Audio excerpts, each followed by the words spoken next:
Okay. Hello दोस्तों, आप सभी को और एक नई वीडियो में स्वागत है। एंड थोड़ी सी आज मैं थोड़ी डिफरेंट कर रहा हूँ। मतलब आज मैंने पहले बुक को रीडिंग किया एंड उसमें से हम कुछ पार्ट्स को मैंने थोड़ी सी मैंने इस मेरे नोटबुक में लिखा हूँ एंड इस नोटबुक से आज मैं आपको उसके बारे में बात करने वाला हूँ। तो आज मैं चैप्टर नंबर 4 की जो सेकंड पार्ट में हम इस वीडियो में डालने वाला हूँ। तो सेकंड पार्ट जिसमें हम बात करने वाले हैं about the marble of priming. Priming का मतलब क्या होता है? Prime time, peak level. Okay. तो लगभग इसमें हमें 7 पैराग्राफ्स को मैंने यहाँ पर नोट किया हूँ। तो पहले पैराग्राफ में क्या है मैं आप सभी को बताना चाहूँगा। तो ओके, आप सभी को पता होगा, जब पिछले जो वीडियो बनाया था पिछले, उसमें हम बात किए थे about associative machineries. Associative machineries क्या है कि जब किसी चीज़ का और किसी फ्रूट हो गया, किसी प्रकार की वर्ड हो गया, अगर आपको बोला जाता है तो उसकी जो पिक्चर आप ना ऑटोमेटिकली बना देते हो आपके दिमाग में। एंड उसके साथ साथ उससे रिलेटेड जो भी फ्रूट्स होंगे उसके सारे आप आपके दिमाग में ऑटोमेटिकली पिक्चर हो जाते हैं। ओके।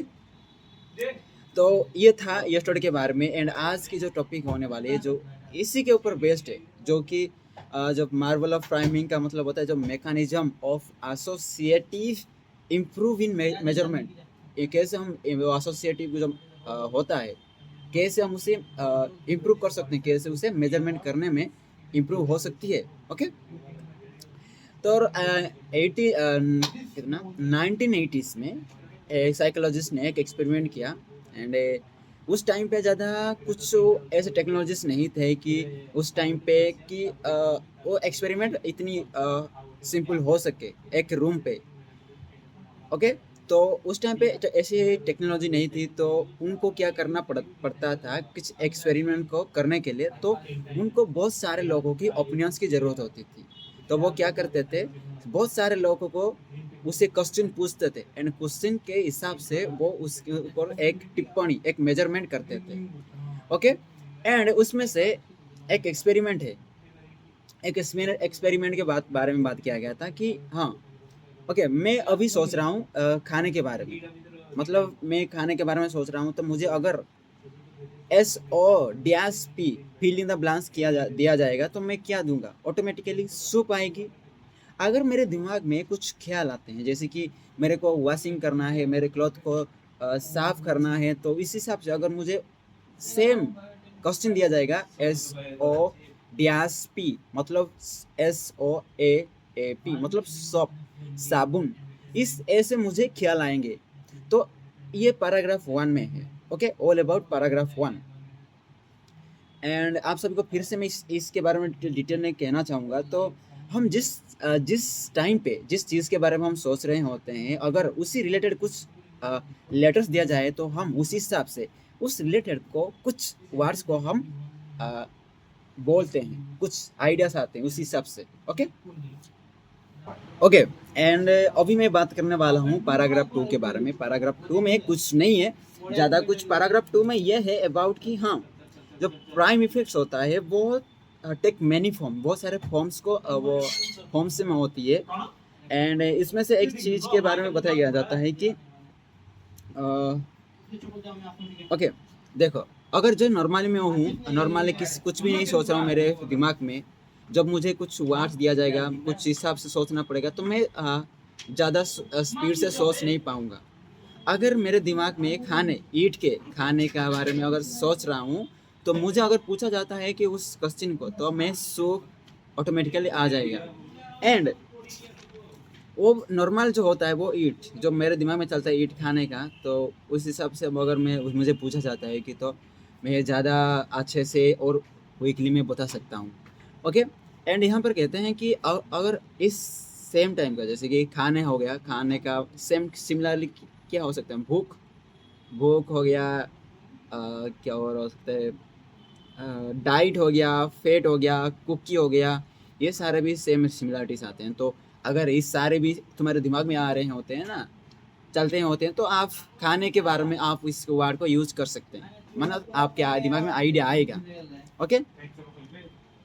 एंड इसमें और एक चीज़ के बारे में कहा गया है कि जो छोटे छोटे आइडियाज होते हैं उससे ही एक मिलकर ही बहुत बड़ा शार्पली बड़ा आइडिया बनता है। ओके ओके एंड पैराग्राफ 3 की अगर हम बात करें, इसमें अदर कहते हैं कि जो प्राइम आइडिया है वो किसी भी कंसेप्ट और वर्ड को रेस्ट्रिक्ट नहीं करती है, और तुम्हें पता नहीं तुम्हारे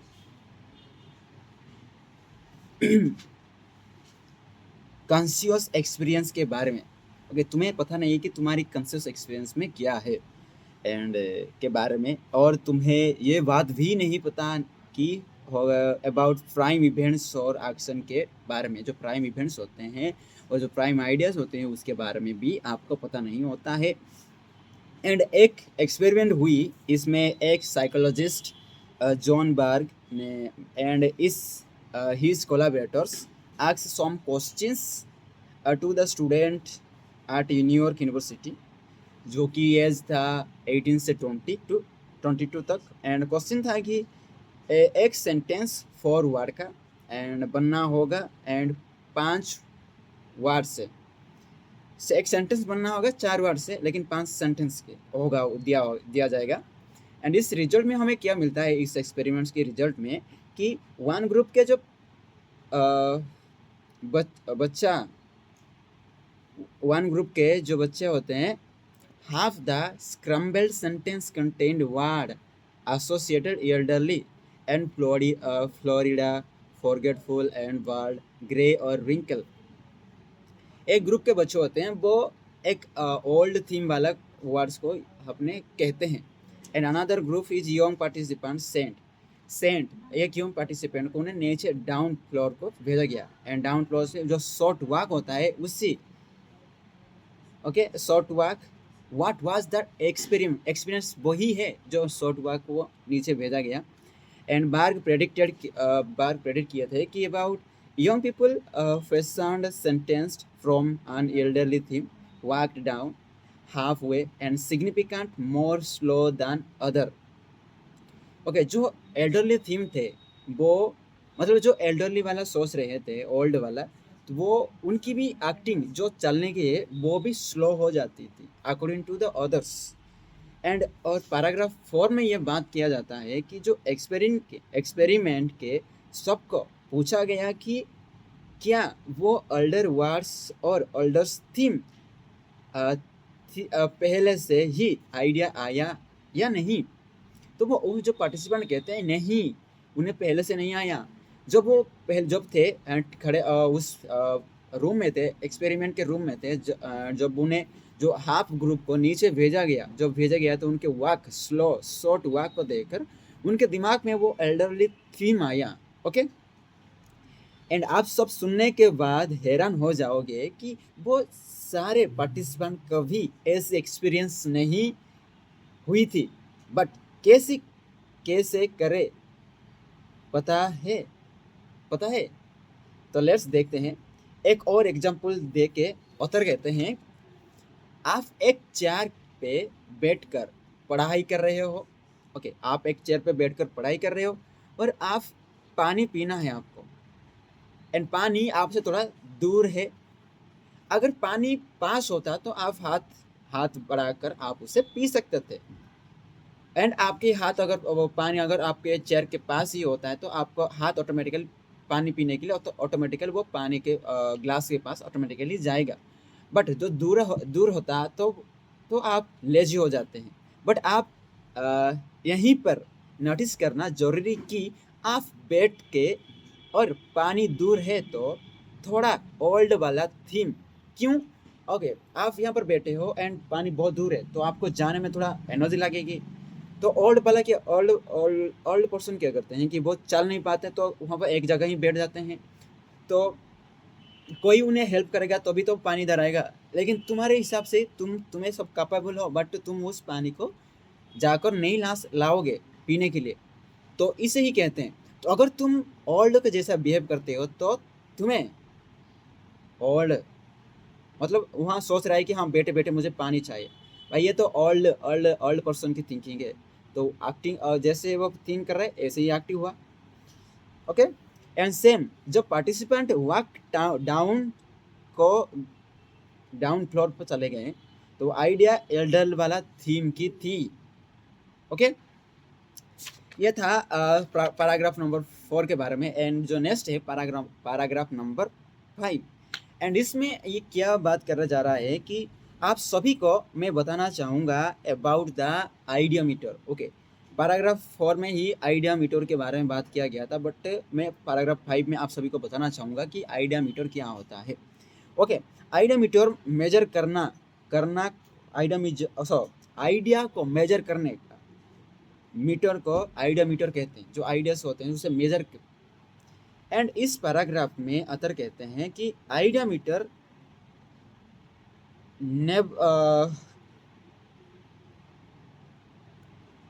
मेजर भी करता है। ओके, एंड इस पैराग्राफ में और एक चीज के बारे में बात किया गया है कि तुम जैसे सोचोगे, जैसे सोचते हो उसी हिसाब से आपकी बॉडी लैंग्वेज एक्ट करती है। ओके, एंड ये वही सेम चीज़ है कि पैराग्राफ 4 के बारे में जो ऑल्डर वाला थीम होता है, जो मैं एग्जांपल दे दिया कि हाँ, वो बैठे बैठे वो आप सोचता है कि मुझे पानी चाहिए, मेरे हाथ में पानी आए, लेकिन पानी नहीं आएगा। क्यों भाई, पानी थोड़ी आएगा, आपको जाना पड़ेगा। वो सोच रहा है कि हाँ, ओल्ड पर्सन की तरह सोच रहा है कि हाँ, मैं यहाँ पर बैठा हूँ तो पानी आनी चाहिए, पानी तो नहीं आएगी बेटा, तुम्हें जाकर लेना पड़ेगा। तो यहाँ पर ओल्ड थीम किया तो एक्ट भी ऐसी हुई, वो सोचा कि मुझे पानी इधर ही चाहिए, तो अकॉर्डिंग टू देम उस हिसाब से पानी भी नहीं आएगा। तो मैं कहना ये चाहता हूँ कि यहाँ पर जो पैराग्राफ 5 में जो कहा गया है, जो मेन चीज़, एंड चैप्टर 4 की जो मेन थीम क्या है, मेन थीम यही है कि तुम जैसे सोचते हो वैसे हिसाब से ही आपको बॉडी लैंग्वेज एक्ट करता है। एंड एग्जाम्पल देखे कहते हैं ऑथर, देखो, जब आप ओल्ड के जैसा अपने आप को महसूस करते हो या आप ओल्ड पर्सन की तरह से आप एक्ट करते हो, तो मतलब आप ओल्ड पर्सन की तरह अगर सोचोगे तो आप ओल्ड पर्सन की तरह ही एक्ट करोगे। मतलब इसमें यहाँ पर मैंने मेंशन नहीं किया कि हाँ इस बीच में एक एक्सपेरिमेंट था। ये एक रूम में बहुत सारे लोगों को लिया गया एंड 5 मिनट 1 मिनट में आपको 30 स्टेप ही लेना है, मतलब 30 स्टेप्स 1 मिनट में। मतलब जो नॉर्मल पर्सन को जो वॉकिंग होता है 1 मिनट पर मिनट पे, उसकी 1/3 है। ओके, तो जब वो स्लोली चलते हैं तो उनकी माइंड में भी वो बुढ़े की जैसा, मतलब ओल्ड पर्सन की तरह उनकी भी माइंड में कुछ आइडियाज आते हैं ओल्ड पर्सन की तरह। एंड इसकी रिवर्स भी होती है, भी हो सकता है। कैसे कि अगर आप ओल्ड की तरह से एक्ट करते हैं तो आपके दिमाग में ओल्ड के हिसाब से आइडियाज आएंगे, दिमाग में कुछ जो भी चलेगा वो ओल्ड की तरह चलेगा। ओके, नेक्स्ट जो पैराग्राफ 6 में है कि reciprocal links are common in the associative network. इस पैराग्राफ में ऑथर एग्जाम्पल देके कहते हैं, जब कोई किसी की कार्टून शेप की फेस को देख बिना वजह से हंसता है, वो थोड़ा ज़्यादा फनियर होता है। और इसके खिलाफ जो हम कहेंगे कि जो जैसे कि इस टाइप के देखकर जो स्माइल नहीं करता, उस इंसान से ये जो देखकर बिना देखे हंसता है, देखकर ही हंसता है, उससे बहुत फनियर होता है। ओके, एंड लास्टली जो पैराग्राफ नंबर 7 की बात करें, दैट इज, इस पैराग्राफ में ऑथर कहते हैं कि कुछ कॉमन गेस्चर्स भी इन्फ्लुएंस करते हैं आपके थॉट्स को।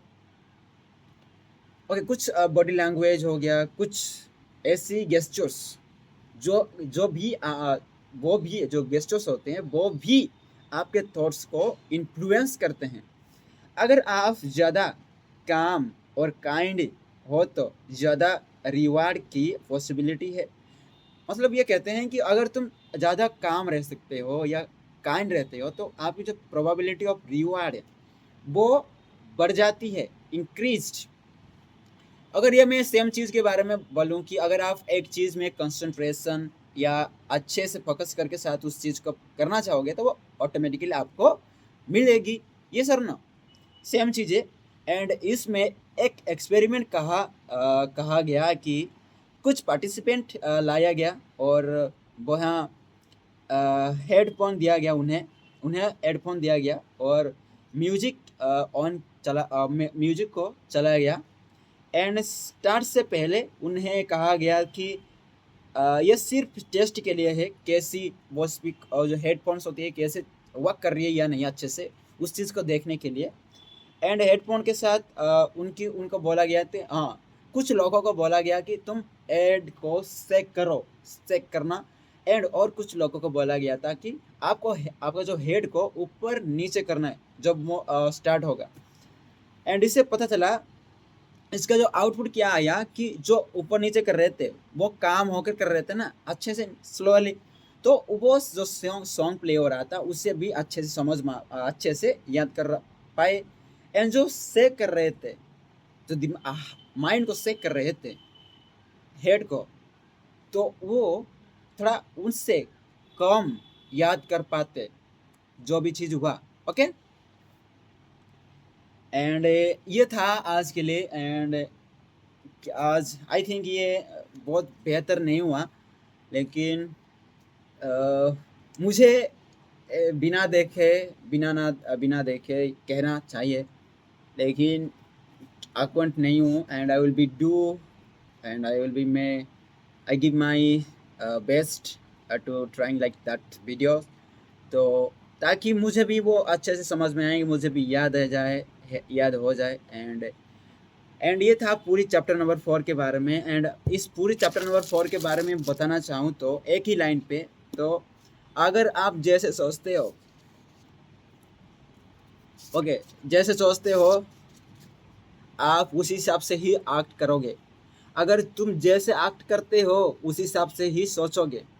ये रिवर्स भी काम करती है। ओके, ये मेन पॉइंट है आज की इस वीडियो में। ओके, आज के लिए इतना ही। एंड मिलते हैं नेक्स्ट वीडियो में। मैं बात करने वाला हूँ जो चैप्टर नंबर 4 की लास्ट होने वाली है वो पार्ट नंबर 3 के बारे में। एंड उसके जो आने वाले वीडियोस में बात करेंगे।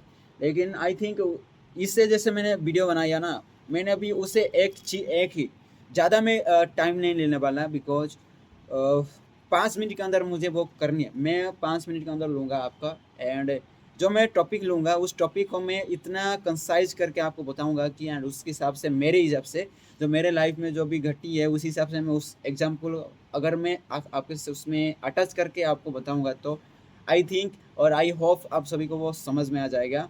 ओके, तो जो कल की जो रीडिंग होने वाले पूरी डिफरेंट होगी। एंड वही एंड मेरा जो ट्राई होगा मैं 100% देने वाला हूँ मेरा। एंड इतना ही कहना है मेरा। एंड जाने से पहले आप सभी को थैंक यू करना चाहूँगा, स्पेशली मेरे कृष्णा जी को, मेरे माता, मेरे पिताजी एंड मेरे दोस्त सभी को, एंड मेरे सूर्यदेव को भी, एंड मेरे सराउंड्स में जितने भी फ्रेंड्स हैं, मेरे कलीग्स, एंड जो मेरे लाइफ में आए हैं, जो मेरे लाइफ से चले गए एंड मेरे लाइफ में हैं अभी, कुछ ना कुछ तो सिखा के जाने वाले हैं और कुछ ना कुछ सिखाएंगे भी। तो सभी को थैंक यू करना चाहूँगा। एंड आज की जो बेहतरीन कल से आज बेहतरीन दिन देने के लिए कृष्णा जी को फिर से थैंक यू करना चाहूँगा। एंड उन्होंने कल जो भी दिया है ना बहुत ही बेहतरीन दिया है। एंड मेरे ज़िंदगी में जो भी दिया है वो भी सब बेहतर है। And thank you for the beautiful life. Thank you Krishna. And thank you everyone. And thank you guys. Okay, इतना ही। एंड मिलते हैं तब तक के लिए बाय। एंड अपना ख्याल रखना।